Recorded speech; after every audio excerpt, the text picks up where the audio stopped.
Advent, the 4th of December. Numbers chapter 24, verses 15 to 17. Up to now, the prophecies of this promised one, who would one day come and change everything, have been given to those through which the promise would come, a member of Abraham's line. This time, things are very different. Moses has led the Israelites out of brutal slavery in Egypt, where they have seen God intervene miraculously to liberate them. After years of wandering in the wilderness, they approach the land that had been promised to Abraham centuries before. They know that they are close to seeing part of this promise fulfilled, but the question of how they will be a blessing to all nations is still to be fully revealed. At this time, Balak, an enemy king, sends for a man named Balaam, who is believed to have the ability to bless and curse peoples. Balak offers Balaam unimaginable wealth to curse the Israelites, and Balaam endeavours to speak to God and attempt this feat.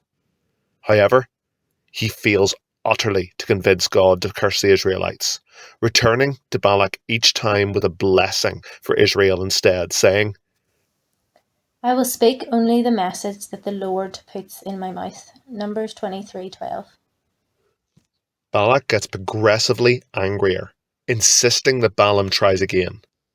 But to Balak's chagrin, Balaam returns again and again, speaking blessings over Israel. This climaxes in a final prophecy.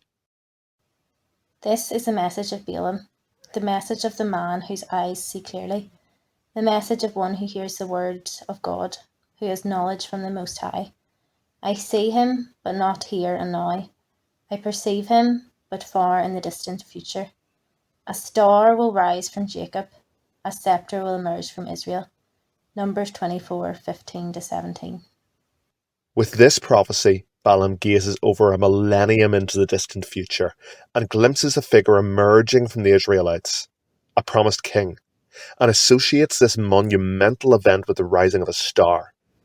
So just as parts of God's promise to Abraham is fulfilled as the Israelites enter the promised land, Balaam points forward to how the deeper promise of the Israelites blessing all nations will come to pass. Balaam was a Gentile, a non-Jew, who God briefly reveals a glimpse of his great redemptive plan to restore the relationship between humanity and himself, to use this nation of former slaves to save the world through a child who would one day come from them. This is not to be the last time that Gentiles would realize the significance of the child who had been promised to Abraham's people. Millennia after this vision was transcribed, other Gentiles, steeped in such ancient writings as the prophecy of Balaam, scoured the heavens for alignments of stars that they believed would herald events of earth-shattering significance. In the sky, they saw something that utterly changed their lives. What they saw drove them to travel hundreds of miles across the wilderness to the land of Israel. On arrival, they shook up the bastions of power in Jerusalem, echoing Balaam's words, asking, "Where is the newborn King of the Jews?